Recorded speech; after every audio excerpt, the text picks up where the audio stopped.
Hello, everybody, and welcome back to another Oscar prediction update for the month of August.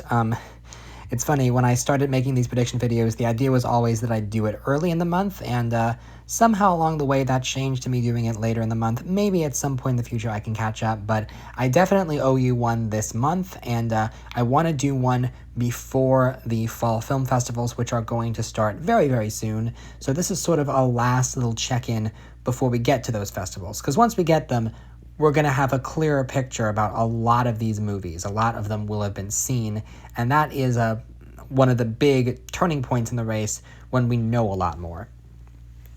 So let's not waste any more time, and I know that last time I did from Best Picture down, and I feel like that did not work at all, so I'm going back to my original system, starting with Best Documentary Feature and working my way up. So looking at this category, I've now seen Daughters on Netflix. I watched it the same day I watched Sing Sing, actually, and I think that it makes for a very interesting double feature. And I do currently have Daughters number one. I do think that a lot of people are going to be really emotionally moved by it. That could change somewhere down the line, but if Sing Sing does end up triumphing in Best Picture, as a lot of people think could happen, then I think this would be a really cool thing to go with it. I do think Black Box Diaries could be a potential contender. I've heard really strong things about that one, and Skywalker's a Love Story I've also seen, and I personally enjoyed that a little bit more, but they don't always want to go for the enjoyable documentaries. That's an interesting topic, actually, because we have No Other Land and Separated, both of which are covering really serious, hard-hitting issues. And the tricky thing with documentary feature is you don't know when they're going to go for all serious, hard-hitting stuff and when they're going to go for more intimate, feel-good stuff. Last year, all of the nominees were pretty depressing, but I'm holding out hope that they can nominate some lighter fare, like Skywalker's, like Remarkable Life of Evelyn. Piece by piece, maybe, but I'm losing faith in that increasingly. And so I don't think I have a whole lot to add on that one, but yeah, at least this category is very difficult to figure out this far in advance. International feature, though, is where things start to get really interesting because Emilia Perez, I still have that winning. The Seed of the Sacred Fig, I was under the impression that stood zero chance to be nominated because I didn't think Iran would submit it. And Iran didn't, but Germany did, because as it turns out, this film, that's the tricky thing with international films, is that sometimes they have more than one country behind them, and one of the countries can choose to submit it if another country doesn't want to. And so Seed of the Sacred Fig is Germany's submission, and now I think is potentially in contention to win. I personally feel like Emilia Perez is going to be the bigger movie overall, but Seed of the Sacred Fig should be a solid number two. The Count of Monte Cristo, I have that just missing because I don't know, because it's a French film, but Emilia Perez is also a French film. So if France submits Emilia Perez, then they can't submit Count of Monte Cristo. But if Mexico submits Emilia Perez, then France can submit Count of Monte Cristo. It's really confusing like that. I don't know why we can't just have a best international film, best film that's not in the English language, go. And why do we have to have this insane process where the country has to pick the movie? Because that leads to something like RRR not being eligible, or Portrait of a Lady on Fire not being eligible. It's a really messed up system. And we're in the process of, we're in the process right now of countries selecting which movies they're going to submit. Some of the submissions we know, some of them we don't. Yeah, obviously we'll know a lot more once all the submissions are happening, which we are probably going to know by the next update.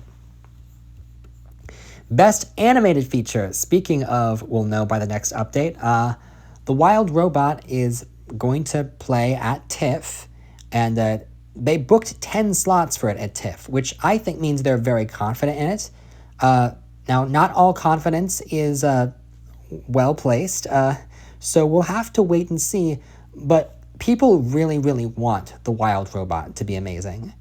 Now, I think there's two outcomes for animated feature this year. Either everyone loves Wild Robot and unanimously people agree that it should win, or the movie disappoints and people just default to Inside Out 2 winning. And because I really don't see anything else winning, this does not seem to be a very strong year for animated feature at all. I think Flow is going to be a solid number 3, but after that, I don't really know. I have Wallace and Gromit because they like Aardman sometimes, and I have Most Precious of Cargos, even though not all people are confident in that one. I just don't, looking at the other contenders, I just don't think there's a lot of really strong movie. I mean, Moana 2, Disney, obviously, but the fact that it was based on a streaming show, it was originally going to be streaming, and then they changed it, and it was a fast turnaround. Maybe it'll be good. The trailers look okay. We'll have to wait and see. Transformers, I'm hearing surprisingly really good things about that one, but my gut tells me it's going to be a repeat of Ninja Turtles, where the Academy just doesn't like to go for movies that are based on pre-established IP. But maybe it'll be so good, because like a lot of these reactions are really surprised, so I almost wonder if it could be like Puss in Boots: The Last Wish style, where people are shocked the movie is as good as it is because they didn't expect it.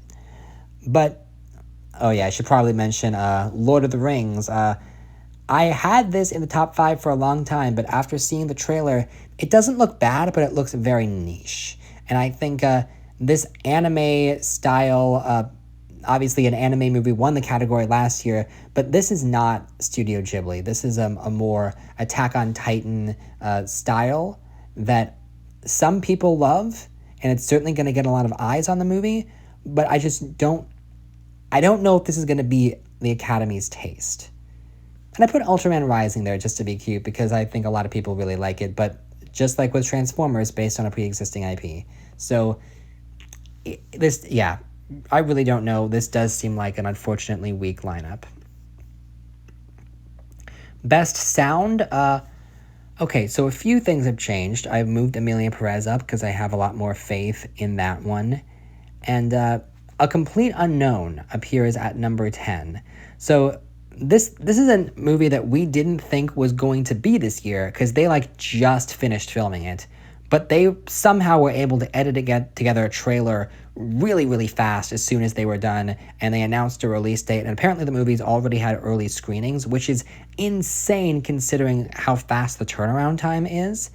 And I don't know how well the movie's going to do overall. I think Chalamet is definitely in contention.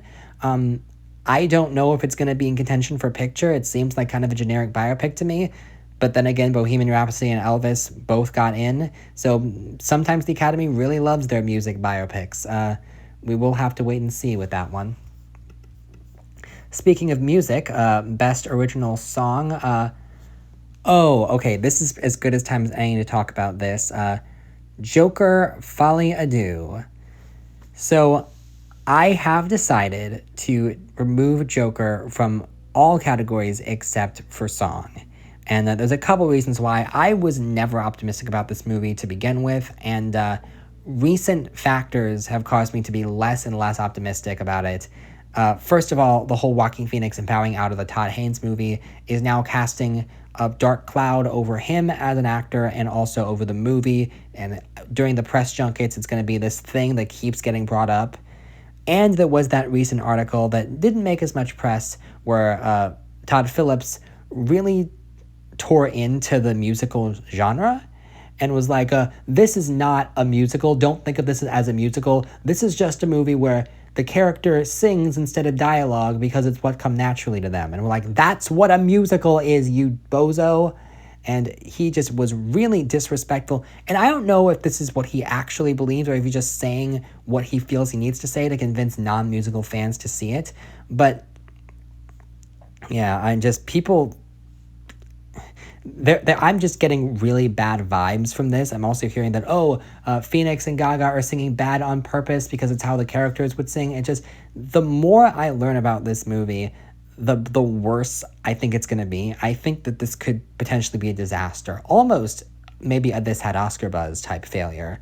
I'm just going to still have it in for song for now, but I do not have faith in this one anymore. Not really any major things. I will say for Moana 2, I have We're Back, although I feel like that's probably the song title that's been released because it's the first song. I'm willing to bet that there is another song in the movie that's a little bit more dramatic that's also contending, but I somehow doubt that's going to get nominated either way. So for Best Original Score, not a whole lot has changed. Move Emilia Perez in have Gladiator 2 and Nosferatu as contenders. Nickel Boys is now in the top 5. So I want to talk about this because it's going to be very relevant later. Nickel Boys, I'm actually starting to feel more and more confident about it, which is weird because it was months ago that I read the book. And I always had it as a top contender in picture. But for some reason, I think there's been some early test screenings and I was starting to find out more about the look and the directorial feel of the movie. I'm gonna talk about this more later, but I'm almost getting the sense that Nickel Boys could be the critics' movie that they really go to bat for, that has a really clear directorial vision, and it isn't well liked enough to win picture over the feel-good crowd pleaser, but it contends for director and some other categories because it's just a really impressive feat of filmmaking that the critics like. That's the narrative that I'm starting to get based on these early rumblings. And I'm definitely going to go into more detail about that later, but I think Nickel Boys could really surprise people. Especially after, again, read the book months ago, but I really get the sense that as long as they don't screw this up, this movie is going to be really, really powerful. Best visual effects, there's hardly anything to add here. It's the same top 5. I've just swapped around Gladiator 2 and Nosferatu.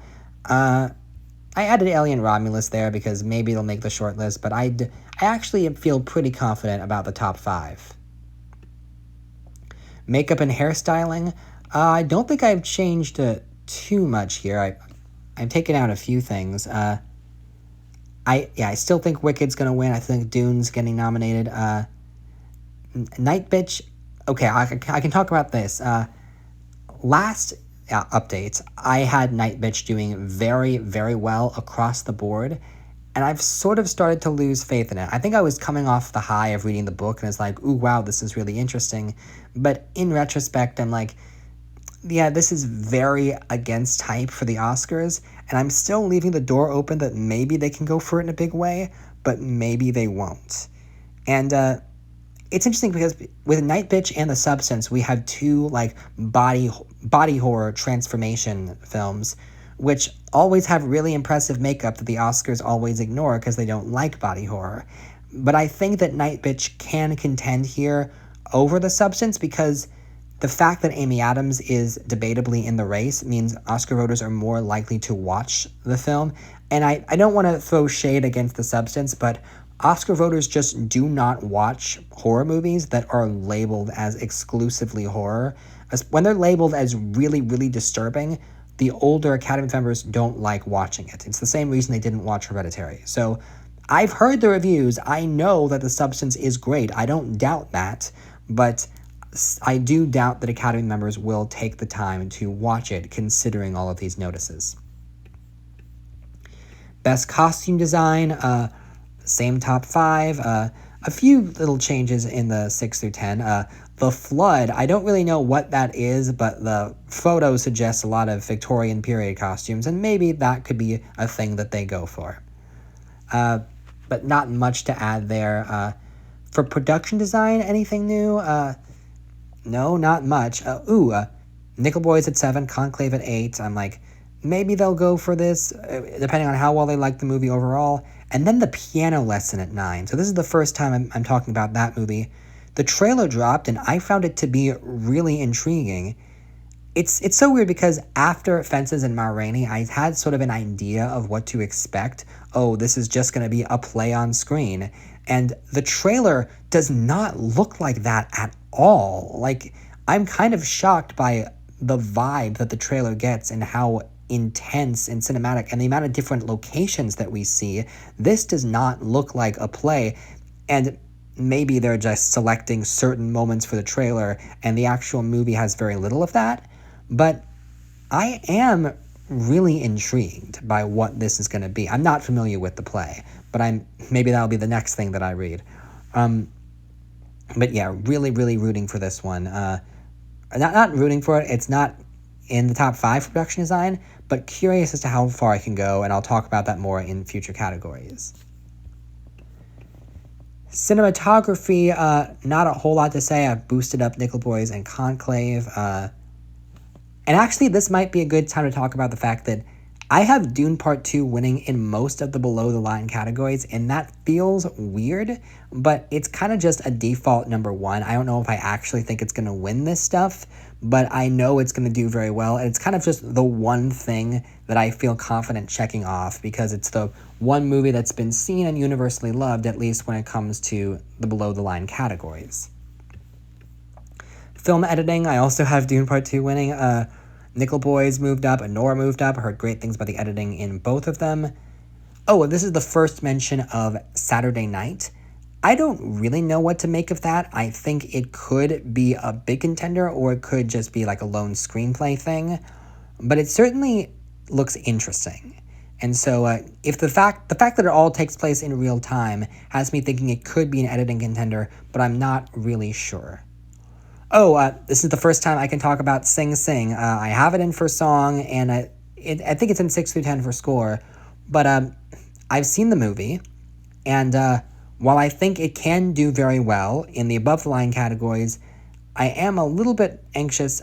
I had it initially in for film editing, and after seeing the movie, I don't think there's anything terribly impressive about the editing, but there is a world where it shocks me. If this shows up in editing, I think it's definitely winning picture, but also all signs are pointing to this movie looking to replicate the success of Coda, so maybe it doesn't need editing. It can at least get in song, and that can be its one below-the-line nomination. Now, for Best Adapted Screenplay, Sing Sing at number 1, obviously. Having seen the movie, I think that this can happen. Nickel Boys and Conclave there. Queer at number 8. I talked about this in my book club video. I think Queer could be something really interesting, or it could not be, and I'm still sort of testing the waters on that.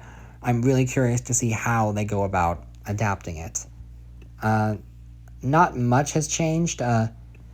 Original screenplay. Okay, this category just feels so weak compared to adapted this year.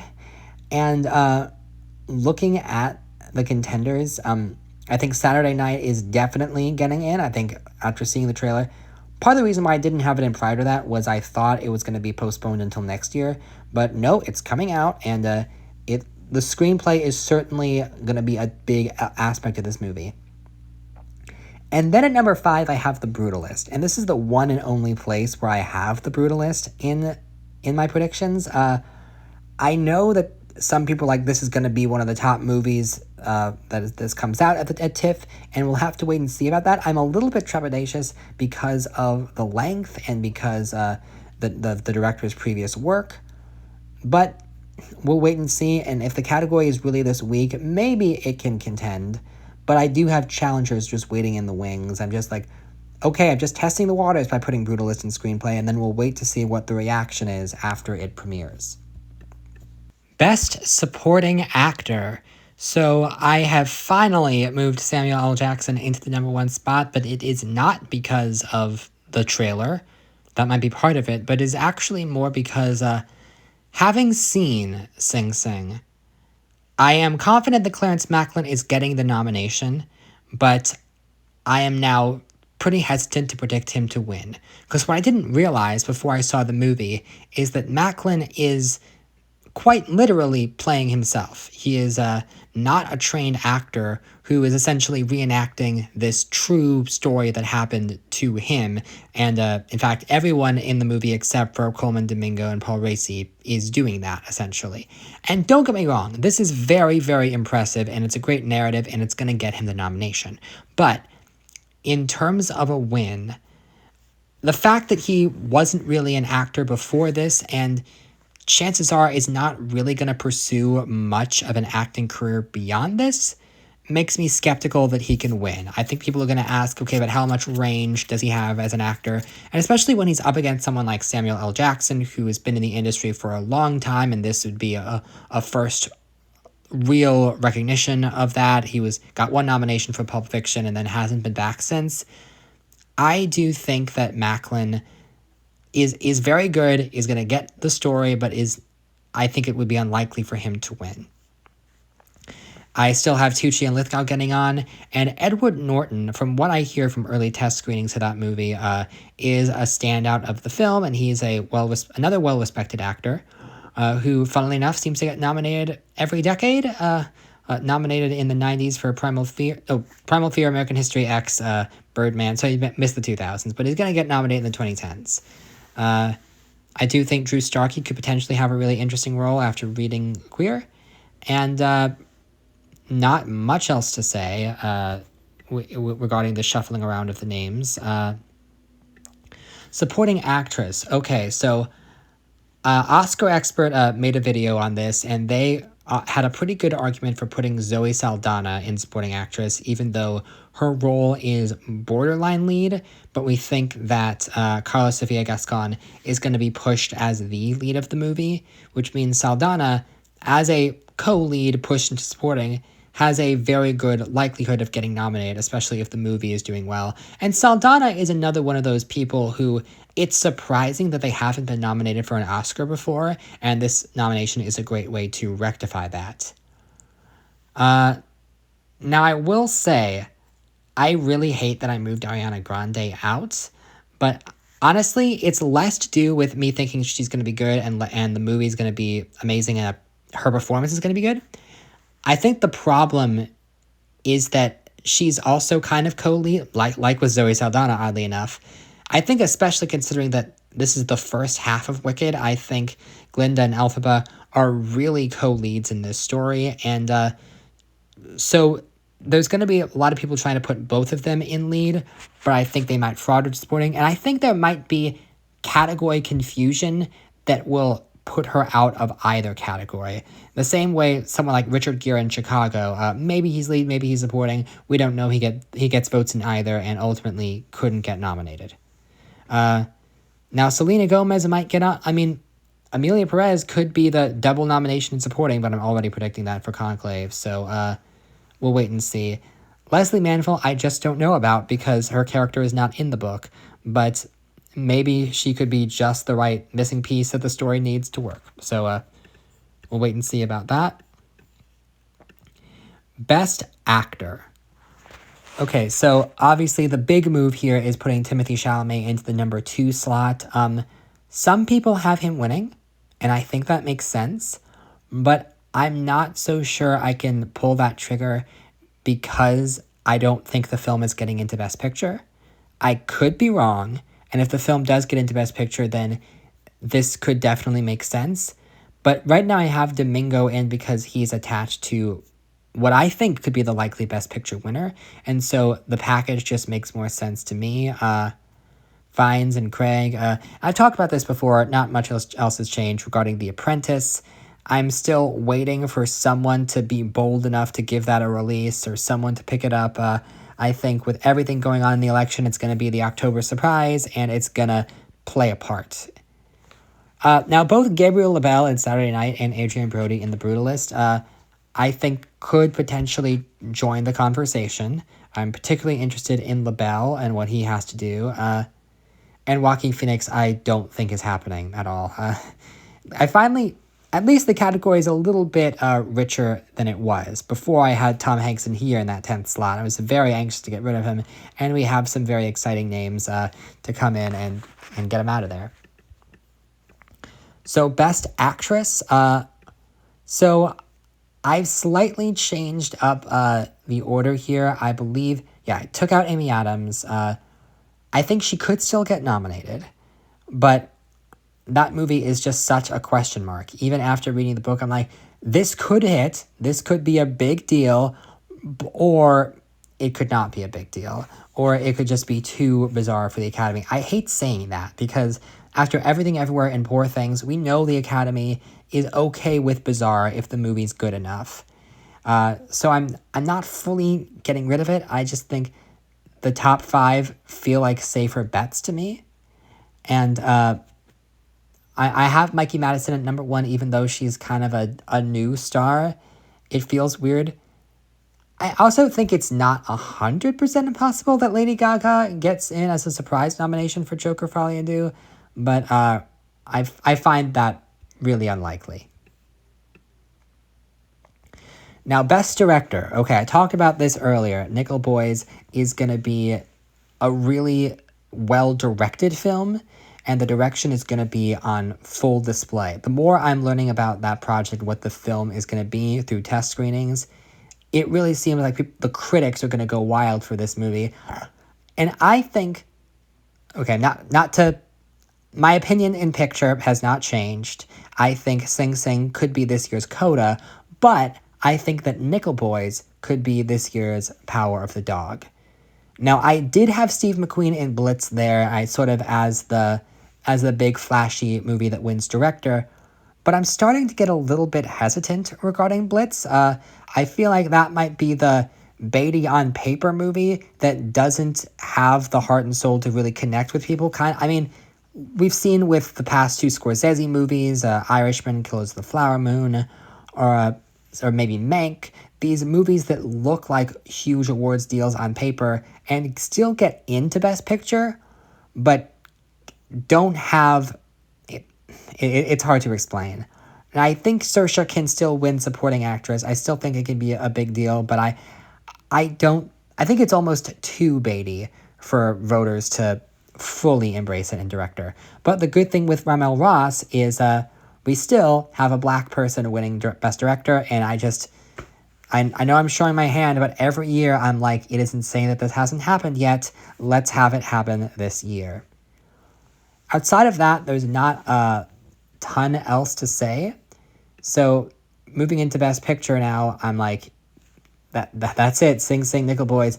Maybe it's weird to predict the same narrative to happen that happened back in 2021, but after watching Sing Sing, I was like, yes, that makes sense. This is exactly like Coda. It's the little indie that everyone, it's really hard to dislike this movie, and people just rally behind it, and the cast is very likable.